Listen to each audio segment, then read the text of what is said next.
Today we're going to be answering the question, should I have an open house? And the answer is maybe. You've heard me say this 100 times.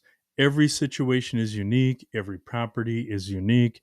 I never have 2 days that are the same or two sales or listings that are exactly the same. So a lot of this depends on your particular property and not only the particulars of that, but also your personal preferences as well. Because, I consult you on whether we should have an open house or not.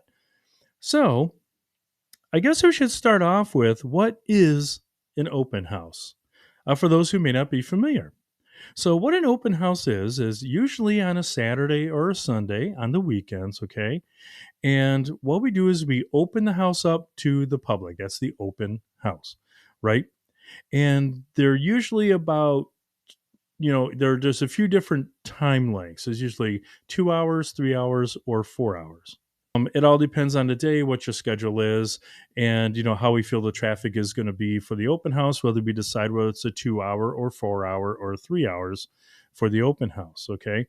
Now, as far as scheduling them on Saturday or Sunday, it it really depends one on your personal schedule and timeline. Okay, but also, for example, if it's Super Bowl Sunday weekend, well, we'll have the open house on a Saturday, not on Super Bowl Sunday, right?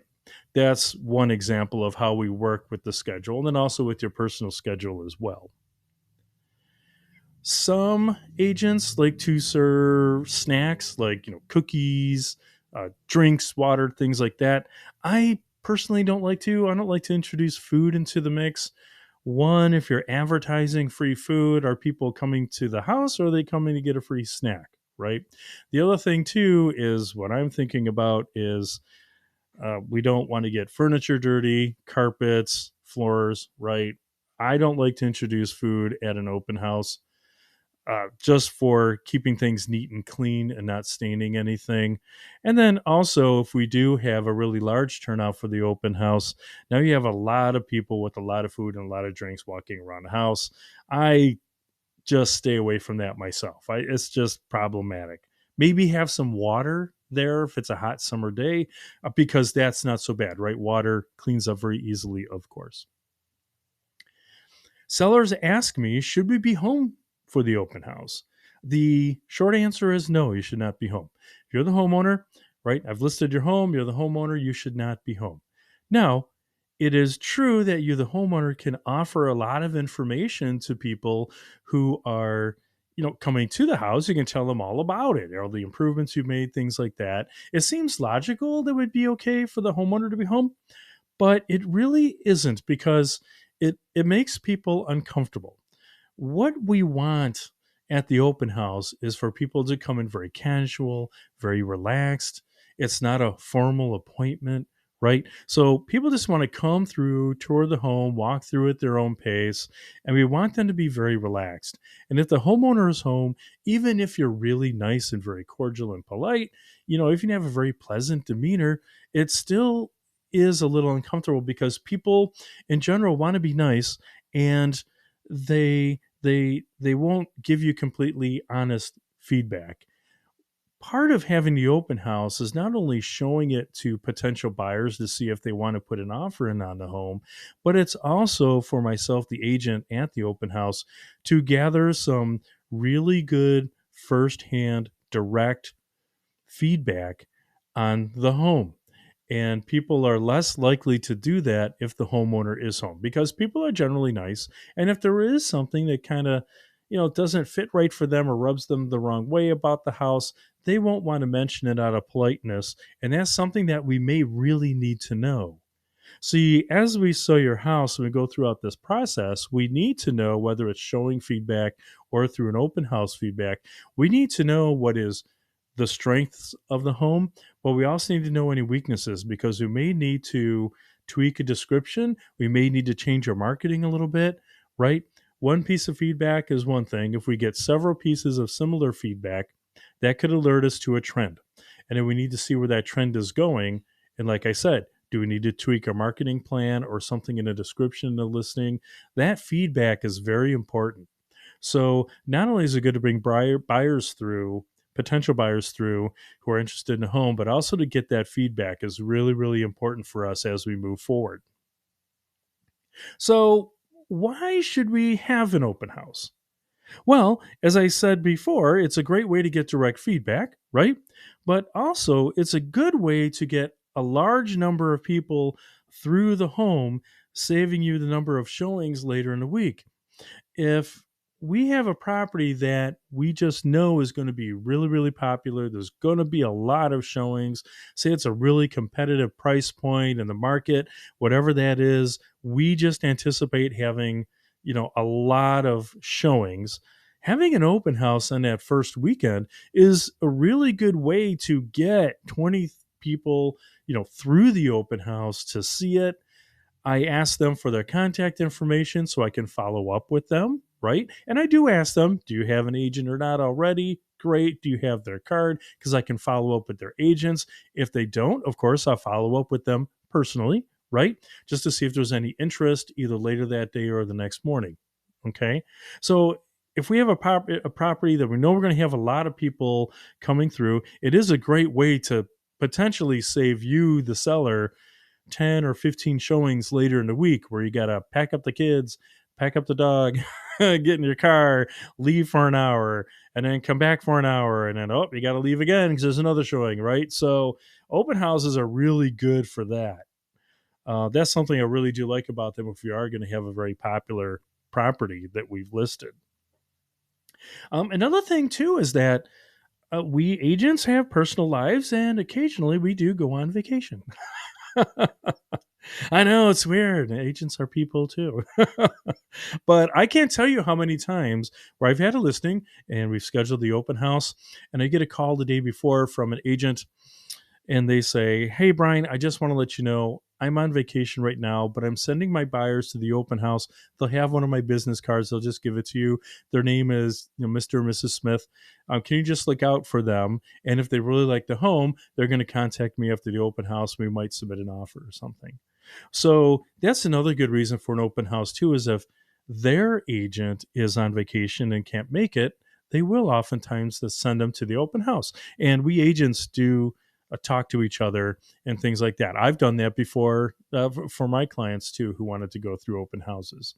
Another thing too, just kind of a side note, that if you're a buyer working with me and you do want to go through an open house, I'll give you a small stack of extra business cards from me so that when you go to that open house, you can just hand that to the listing agent who's holding the home open and be, "Hey, I just want to let you know this guy Brian is my agent. Here's one of his cards." And in that way, they won't try to solicit you for future business. Okay. Another reason to have an open house is if the property is really unique in its styling or its decor, or if there's acreage, outbuildings, amazing views. For example, if you have a beautiful farmhouse and it's on 10 acres of land and you have this beautiful meadow, it's a wonderful summer afternoon and it's wooded all around you, like that's a property that people really need to see to appreciate, right? So having an open house for that is great. Again, like say that farmhouse on property, say there's a pole barn and it has a really nice woodworking shop in the pole barn. Well, that's something that we can open up too. And so for someone to come in and they drive up the long drive and the house on the hill and a beautiful meadow and there's woods all around you, here's this pole barn with this beautiful shop, maybe there's a pond in the back. I'm describing the listing I had at one point. Like that was a property that I definitely wanted to have an open house because the more people that saw that would just be wowed. Now, I do, use professional photographers and use drone footage and videos and everything. But when you have a real epic property, it really does help to have people on the property in person to see it, right? We can have great photos, great videos, but what really shows the property is actually being there like, wow, this 10 acres is awesome, right? This is what we want people to say when they pull up to an amazing property like that. So that is a really good reason to have, if you have a unique property, to have an open house. And just kind of reiterating, it's also a good way to get that feedback from people in person that I can ask them directly. Even if they walk through and on their way out, I can say, "Oh, great! Well, how'd you enjoy the home? How'd you enjoy the property?" Be like, "Oh, it's great. Love the house. Blah blah blah." Okay, great. Hey, is there anything you'd like to share with me? What was your favorite thing about this house? Oh, we liked this. Oh, what was your least favorite thing about this house? Well, we didn't quite care for that, right? And so these are good things that's really good information for me to know. Like I said earlier, if we need to tweak our marketing plan or our description in the MLS. Now, it's been my experience, and these are my statistics, okay, that out of the open houses that I hold open for my listings, I can honestly say that uh, 7 times out of 10 that the buyer for the home that I've listed that I've had an open house has attended the open house. Okay. 7 out of 10 people, 6 or 7 out of 10, definitely the majority of the buyers for my listings that have had an open house have attended the open house. It doesn't mean that they were the buyer that signed with me, right? I'm just saying, whether, most of them had agents already. Okay. Um, but that's really telling to me. That's saying that 7 out of 10 buyers for the last listings that I've had for the last couple of years, on average, have attended the open house, either with or without their agents. Sometimes agents will accompany their buyers to the open house, and like I said before, sometimes they won't. But that kind of tells me that open houses do serve a purpose. So, how do we prepare for the open house? It's similar to a showing, except longer. Now that I say that, that sounds painfully obvious, right? So, what we're doing is we're preparing for what would be a normal showing, okay, but we're going to take it another couple steps further because the home is going to be open to the public in general, okay? They're other than myself, and if I have another agent helping me with the open house, we're the only agents there. So it's not like a private showing where you have, for example, husband, wife, and their agent, right? That agent's with them the whole time. It's very supervised, right? It's very low key. It's just the three people coming through. But in an open house, it's very possible that we could have at any given time 2 people, we could have 10, we could have 5, we could have 7 people, we could have 15 people, depending on how popular the open house is. So, what we need to do is we just need to do a couple different things that we need to have in order to accommodate the extra people that are going to be in house that we normally wouldn't have in the showing. One thing that's really good to start with is at the entrance, and after we have a listing appointment and we get your house listed on the market, okay, once it's live on the market and showings are going to start, I'm going to provide you with a couple of like foot cover boxes, like one for discard and one for new, so that, I always ask people to take their shoes off at the door. And I'm really, really big on that. I had an open house once and it was raining and it was muddy outside.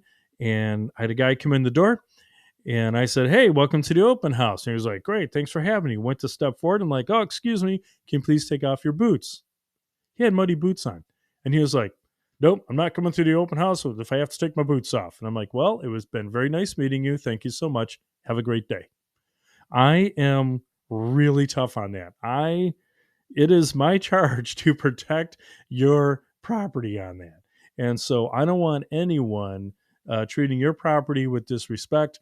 And quite honestly, if someone like that guy, which he did turn around and just walk away, but if someone's going to be that way at the front door with muddy shoes, is that really the kind of buyer we want, right? How else are they going to behave later on in the transaction, right? So that to me is really telling. But I just want to let you know I'm very, very protective of your property. So, like I said, I have, if somebody wants to wear their shoes, we have the shoe covers, like the booties, and you can put those on and then they can walk through and everything's, clean and everything's good.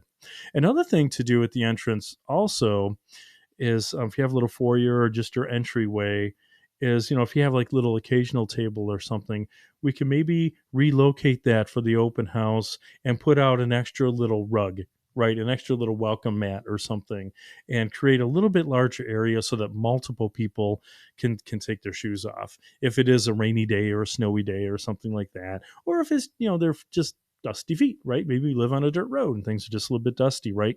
So kind of prepping that entrance area so that we can accommodate more than just a couple of people definitely helps us out and helps us keep the home clean. And like I said, I'm very much on top of that for you. Another thing we want to do is you want to hide everyday clutter. Um, you know, there's things that we have because we're living in the home, right? Like say for the bathroom or for the bedrooms, different rooms. But one thing that's really nice is just maybe purchase a nice little canvas attractive bin, right, where you can put those extra, for the bathroom shampoos, things like that. And you can just put that in the corner, just kind of declutter that way. Which after the open house would be very easy for you to just put that back on the counter and restock everything. Same thing in bedrooms too, right? A little bin, put the slippers in there, put whatever else in there. Just some of those things, that would normally be unattractive and have a little extra clutter. We definitely want to declutter everything because when our countertops in the rooms are neat and clean, of course, that presents a lot better. It really is interesting how people react to a cluttered home as to a home that has been kept really clean and neat. It can actually make people anxious, right? It's like, it's so cluttery. Am I really seeing, am I looking at the house or at the room, or am I looking at all the stuff in the room, right? So again, similar to a showing, we want to have everything all straightened up. We want to make the beds. We want to put all the dishes away, nothing in the sink. We want to do the laundry, right? So we don't have a pile of laundry in the corner of the bedroom floor, right? Or just a pile of laundry in a laundry room, right? So we want to make sure all that's folded, put away, neat and clean. We want to sweep the floors, vacuum the carpets. We want to wipe down all the countertops and sinks. Okay. We don't want anything sticky on the kitchen counter, right? Because, people are going to touch things, right? And then we also want to clean the bathroom mirrors, make sure that they're not all fingerprinted or, streaked up or anything like that. So just all those little things that, we normally do for a showing, but we're going to take it one step further because we're going to have more people in the house. Now, here's another thing to consider too, because like I said, in a showing, you have one person or a couple with an agent and they're all together and it's supervised all the time. Because there might be just me or myself and another agent, there could be 5 or 7 or 10 people in the home. We cannot be physically present with all those people in all of those rooms at the same time. So we need to start thinking about security, okay, and some of our valuables. You should remove any valuables such as cell phones, chargers, tablets, laptops, obviously, money in a nightstand drawer, any kind of jewelry, credit cards, right? You kind of get what I'm saying?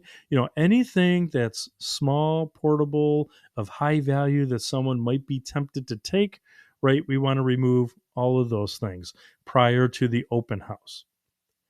I recommend, removing or either completely removing or in a safe locking up your firearms, okay, ammunition, anything like that, okay. If you hunt and you have your firearms there and the ammunition, that needs to be either locked in a safe or taken out of the home. Maybe take that to a neighbor's house or a family member's house for the open house, but we want none of those things exposed there. Other things too is we want to take all the prescription drugs out of the medicine cabinets too. We don't want anyone, going in there and, getting into any prescription drugs as well. That would be a bad thing, of course. Any financial documents or any other documents that might contain personal information that could be used by identity thieves, right? So we have a home office. Let's say you use your home office. Make sure that file drawer, anything that's private, goes into that file drawer, and you lock that with the key, right? Take that key with you so no one can get in there, right? And of course, secure any documentation or anything that could be used by identity thieves. Definitely secure that. I know this is something that's really on all of our minds, and we really need to be conscious of that. So once again, consider removing most of these items from your property or store them off-site, right? At the home of a trusted neighbor or a relative or a friend right prior to the open house. So we do need to think about those things because this is being open to the public. All right. Another thing are family pets. We don't want to have pets at the home. Okay. And we also want to remove most evidence of having pets there. So, for example, we should remove for the open house like dog crates, food bowls, any toys, leashes, food, food bags, right? Outdoor leads, leashes, anything like that, right? Those are things that we need to remove from the home for a couple of reasons. One, and the biggest reason is that if someone has really strong allergies and they come in and they see a lot of cat stuff, right? They see a lot of dog stuff, that could actually be a big turnoff to them. That could, if something's, on the fence as to this home or that home, and this one has all this, pet evidence in it, to someone with strong allergies, that could really be a deterrent on them putting an offer on your home. So, and again, it kind of comes back to the neat and clean, right? We don't want the smell of the dog or the cat food. We don't want someone tripping over the water bowl and spilling water on the floor, right? And, things like that. I think you understand what I'm saying, right? So we need to pack up the pets, right? And get all of that stuff put away nice, neat, right? Now people will know you have pets in the house, but that really reflects well on us on our listing and as you the seller if everything's neat and clean, tidy, and put away. Okay. And here's one last thing about preparing for the open house. This is my pet peeve. I totally agree. I totally admit to this. No scented candles or plug-in air fresheners. Please, please, please do not use those. Okay. I can't stand those things, and I'm not the only one. Okay. uh, some of those plug-in air fresheners are so strong. I've held an open house before for even a shorter one in only 2 hours, and after I straightened everything up and closed the house down and got in my car, a half an hour later I can smell it on my clothes. Right, you have to go home and take a shower because I smell like some kind of flower bed, right? That can be a really big turnoff to a lot of people. Again, our allergy people, right? But also something that you may not think about, it's like, well, we want to have a nice air freshener so everything smells great. However, some people get really suspicious of that. I've had people ask me before where we've gone in for a showing and they've had really strong scented candles. And they've asked me, like, okay, what kind of smell do you think the homeowner's trying to disguise by having all these air fresheners in here? Right? Because there was an air freshener in the basement, and there was one in the living room, there was one in the kitchen, there was one in the bathroom. Like, what are they trying to hide? Right? Buyers' minds start to kind of wander and wonder about those things, if it's too strong of a presence. And like I said, for allergy people, and also just for me, I gotta admit that's a total Bryan thing. I can't stand the scented candle stuff. So please, please, please, if you want to mop the floor and keep it nice and clean the countertops beforehand, that's great. But please, no scented candles, no plug-in air fresheners. They're really a bigger turnoff than it actually is. Than it is favorable for people being in a house and experiencing that scent. Okay. Or in some cases, multiple scents that often clash with each other. Okay, I'm done. I'm going to get off that. Okay. I'm rambling now. I'm really passionate about that. Okay. So, um, once again, just to kind of recap on preparing for the open house, right? We want to make sure that we have the entranceway double prepped for multiple people. We want to remove all the clutter. We want to secure everything, our valuables, any private information. We want to clean up after our pets and no more scented candles. Now, so that's what an open house is. Should we have it? Preparing for the open house. But this kind of brings me to another question that people ask me all the time, and that is, Bryan, do I need to have an open house for you to sell my home? And the answer is no, you don't. Okay. You do not need an open house. I'll sell your home with or without an open house, either way. Okay. Now, I will also say this. Any agent that insists or claims that it is absolutely imperative that you have an open house or that it's the cornerstone of their marketing plan to have an open house, they are absolutely wrong. To me, that's kind of lazy, and you do not need to have an open house. Now, Brian, do you like an open house? Yes, I do like having open houses. I really do. Right?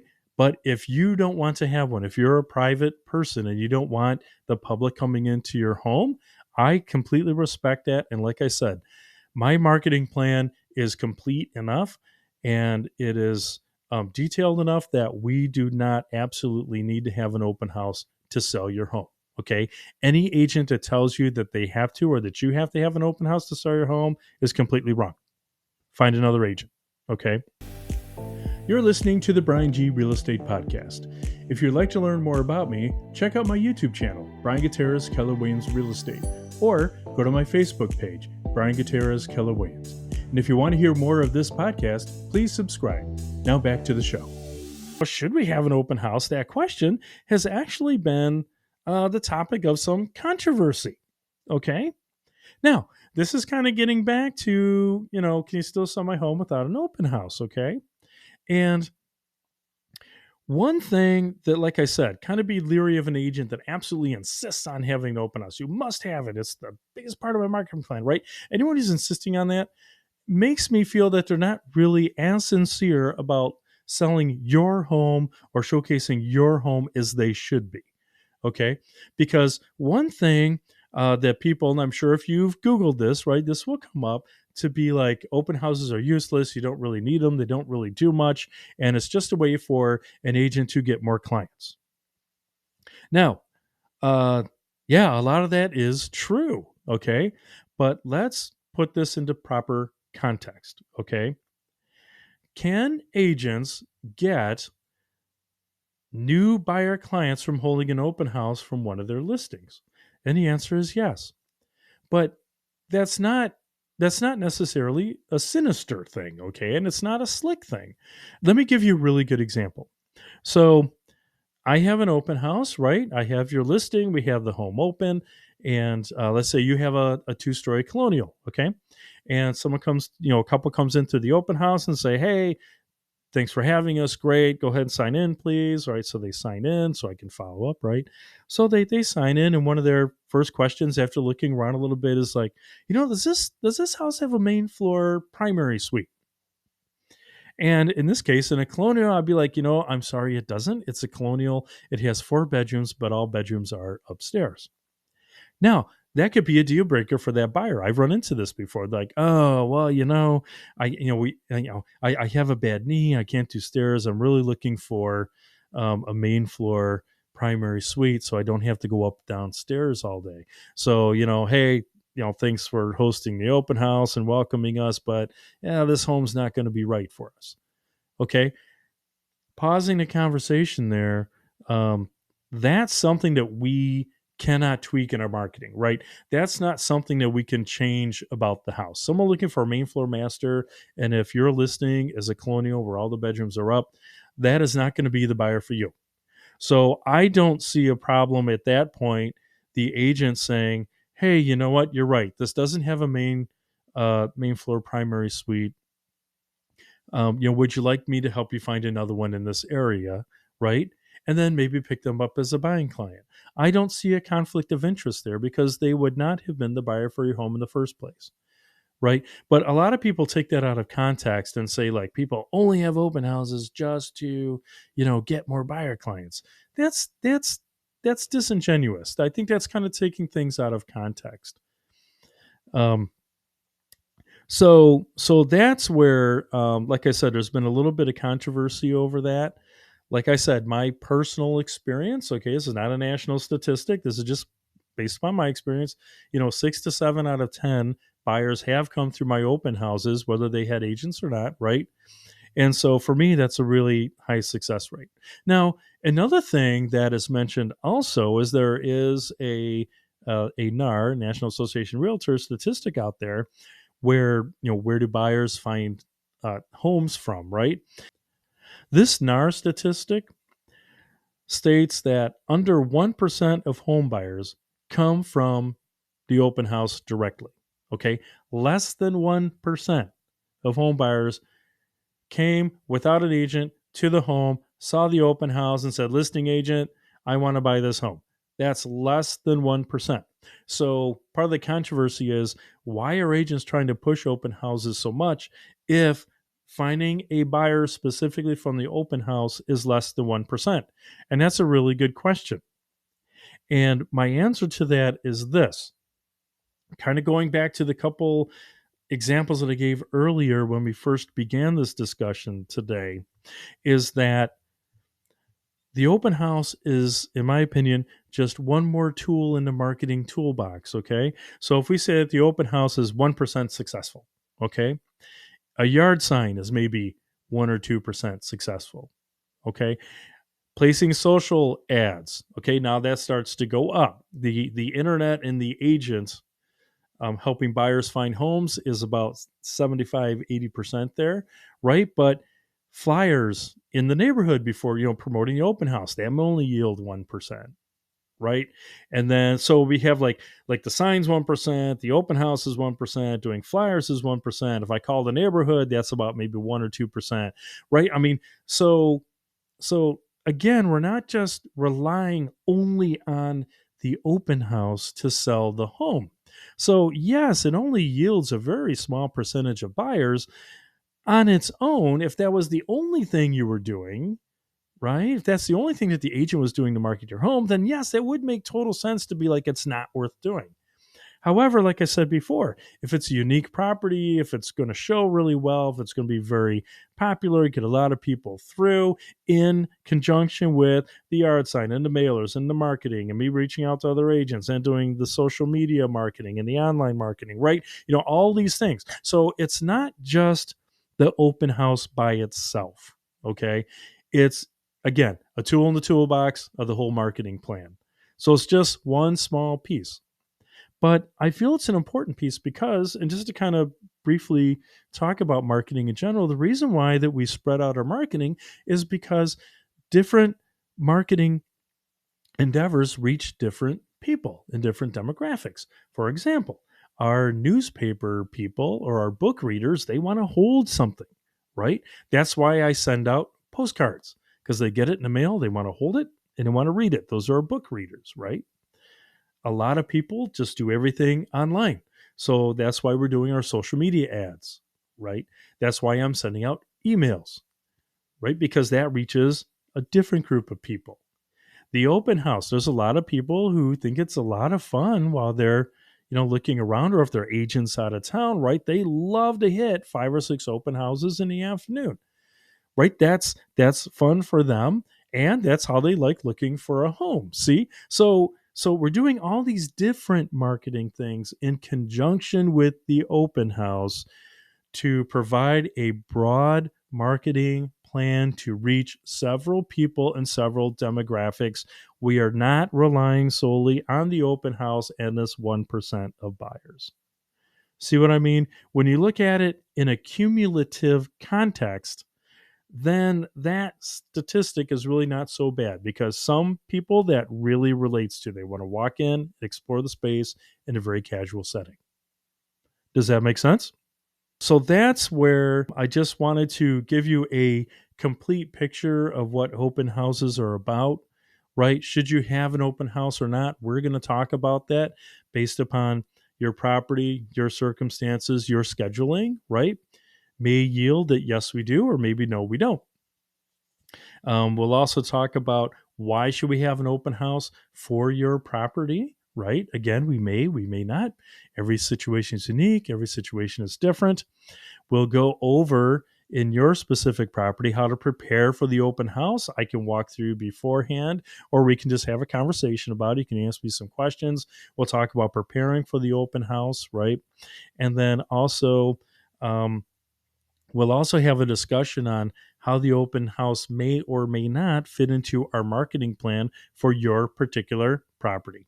So I really hope this is helpful. I try to give as honest and as clear a definition and portrayal of what open houses are and how they're used and how they may not be used. And yeah, I really hope this is helpful for everyone. And of course, if you have any questions, you can reach out to me anytime. Anyway, thank you so much.